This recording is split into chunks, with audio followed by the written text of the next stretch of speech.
Kwa ha sị echi ga-echere onwe, ọkwa ụfọdụ bịa ha sị hapụ echi ka echi chere onwe. Ngwanụ echi echerela onwe. Nwe nnọọ ihe mmadụ na-aga ahụfụ. Lee ụdịrị ihe ihere wụ ihe kere biko n'ụdọ. Elee otu nne this lady feel na ụmụnne ya. N'ọsọ ngịrị pụtara ụmụ agbọbịa kpagagwa Gen-Z ya Gen-Z ya. Mgbe ụfọdụ m lee enwe nnọọ ihe mmadụ ga-ahụ n'ote imagination. Ọkwa Facebook emere ka onye bịa eme at least mmadụ emere Facebook ka mmadụ were emejụsị onwe ya oyi. Leodere na nwata nwa agbọbịa na ibe emeghe Facebook ya na-emeghe backbook, emeghe Facebook n'uko dị ka nwata nwaanyị nọ hụrụ nwa okorobịa ọma rụ mma lụọ ya na ya bụ alụọ, ha alụọ lee megba onwe ihu, megba ndị nwe ihu, mee alụọ doren, gba nkwụ, mee white wedding, ha alakpuru. Ọ ya ka o bubere gaga deactivate ya old account ya, Facebook account ya nọ na-eyuzu ya gaga tụge password ya tụte with the help of email address ya deactivate ya. Ihe dị eji n'owu ụmụ ruru new Facebook account.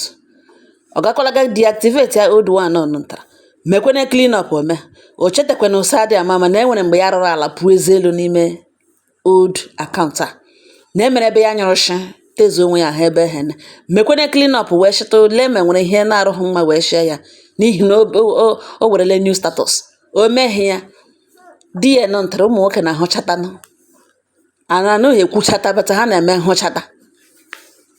Ọ ya ka di ya gawara na akaụntụ ọnụ ntara amịgharịga mịga mịta old post this lady posturu mgbe isi na-anụ ya ọkụ, mgbe brain ya zoga sọsọ ahụrụ enweghị ọ na-eche na awụ rubbish. Ebe ọ gara aga postu na ihe amụ na-atụ ya tu eke ya na-ekele Chineke bi n'eluigwe na ihe niile o kere mara mma, mana ọhụrụ ihe nọ n'etiti ụkwụ abụọ nwoke na Jehova aka o ekele Chineke na ogirishi ụmụ nwoke na ihe amụ na-atụ na otu eke ya na ya enweghị ike ịnọ without sokiriwo na ya na-aṅụ ọkwa ya na-ama na ọ weketa ọkwa yaga every night yaga sokiriwo ebube na ọ na-akụ bem na ya na-anọ night ọta ihe ọtụta ọkwa ihe kwakarịkwa na olu na-anọ akọkwara na akọ na ọ dị possible na ya enweghị ike ịnọ na ihe atọgidere ya to the extent ụmụ okorobịa niile nọ na mgburu ya na ya ha arịcha na ya elu ya na ha agwodole na ya ṅụte onye na-atọ ka ọ na-atọ onye na-atọ otu ochi atọ ya ma na ihe Chineke kere ebe ahụ na ọ dị too much. This lady nụrụ nga kwujisawa onwe ya oyi tụtụrụ onwe ya merese tụtụrụ onwe ya pịtọ so okwu ka ọka post oye nwee mind post oye ime something post oye na Facebook, you are talking to the world. Ya were ihe na post na echiche niile amamihe niile na ọ na-revolve around am ma ọ bụrụ na nwe ihe akwụrụ ihe n'ọdụ na pumpuri na enweghị ihe brain ya nwee la nothing. Ya mega explain otu amụshato mega goga de onye bịa gụrụ ihe achịga gazie ntụrụ na comment section bụ elekiri ọka. Ụfọdụ na-ajụ sakwa mmadụ mụrụ ihe kena, ụfọdụ na-ajụ sọ akpa aṅụ ọhụụ n'ụwa ṅụ, ụfọdụ na-ajụ sị imekwere ihe n'ụwa ṅụ, ụfọdụ na-ajụ sị nne ọdụ ihe adịkwa ka spiritual onye kwuru onye ibe ya. Otu onye ajụwa ya sị what of ịlụkwanụ dị echi otu a na-emasị di mmadụ eji ahụ ọ nọ n'ute ọrịa for some months o nwere accident ọ gịnị ka ị ga-eme otu isi every night ma aga nga ahụ enwụja. Ya ga-reply ya the person si na ya ga-egbochi doctor from treating her husband na ọ na di ya dị incapacitated or this for some reasons ya dị ihe na onye ọzọ ga-eme na ihe ya ma wo ya ewe one way or the other na ihe na amụgaga ya notere na-akpa ya isi okwu ihe ka nwoke mmadụ hụtara sị nụkwa arụrụ ala ya ahụhụ this one coming. Now what is this? Ya ahụhụ this one coming ụmụnne m ihwere ya sị nụkwa ya ewerezie kọpụle na ihe ọ gabigaga n'aka nwunye alabalaba gbọgbọrịgbọrị every night yogiri yoyoyo every night yaga a na-ama ọkwa ebube na ihe this man si ya filie na ọwọta ihe si atọga nwunye ya na ya wụ guy man na ya enwetala onye ya na ihe na-amasị not knowing na nwatakịrị nwaanyị bụ ihe megere na brain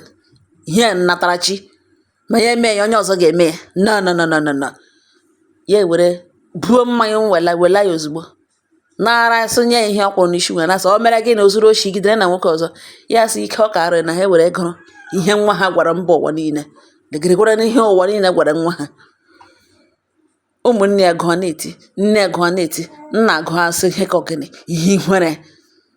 mmanya kurukuru niile mmanya mechara na nwa ya lụọla dị lụgba onwe ya ihu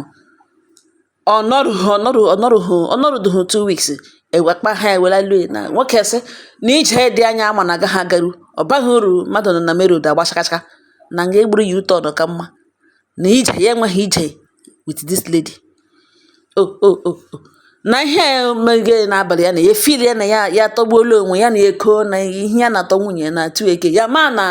ọ bụrụ na ya emeghị onye ọzọ ga-eme no onye gụrụ ihe nwere onye gụrụ asị nụkwanụ onye nwa amaghị otu esi asị the man nwekwara ihe nọ onye ka ị na-asị nwekwara ihe nọ dị ya the man sị onye ka ị na-asị onye nwekwara ihe nọ dị ya somebody kọwara onwe ya nye mba ụwa ọ bịazi ịlụ ya o kweghị akọwara dị onwe sa dị ama ma gị lụchakwa ya enyi dị dara ọrịa ọ ị nọghị imere travel nwoke ọzọ arịkpụtele bịa ọrụ ọ bụ na ọ kọwara ya mara ma ya ga-alụ ma ọ ga-alụ ka ewe ote chin shiri ka enwe ya esi ote define onwe si ote kọwa onwe bupụta mee onwe ya advertise gbotowe onwe ya lekwota o shidiri ya mee explain mana quite unfortunately ya alụcha na ya na-ebi before ya ahụ the true color and her true nature na ya agaghị ebi anwụ na ọ baghị uru ịbịa ka ojiwe pete wee gbatịnwe okwu kama mmadụ ga-anwụ ya nakọ ya wụ onye gburu mmadụ abịa mewawa ya obi ọ ya bịa wụrụ ebe ya ga-anọrọ na mgbe ụmụ okorobịa onye elekere ya na-achị ha na-eme imeji na otele nwunyere no ụmụnne m weta eshi igbu ji amareji tụtụrụ mareji ma isi na mgba aja kọja amareji ya ka ọja aja unu anụkwanụ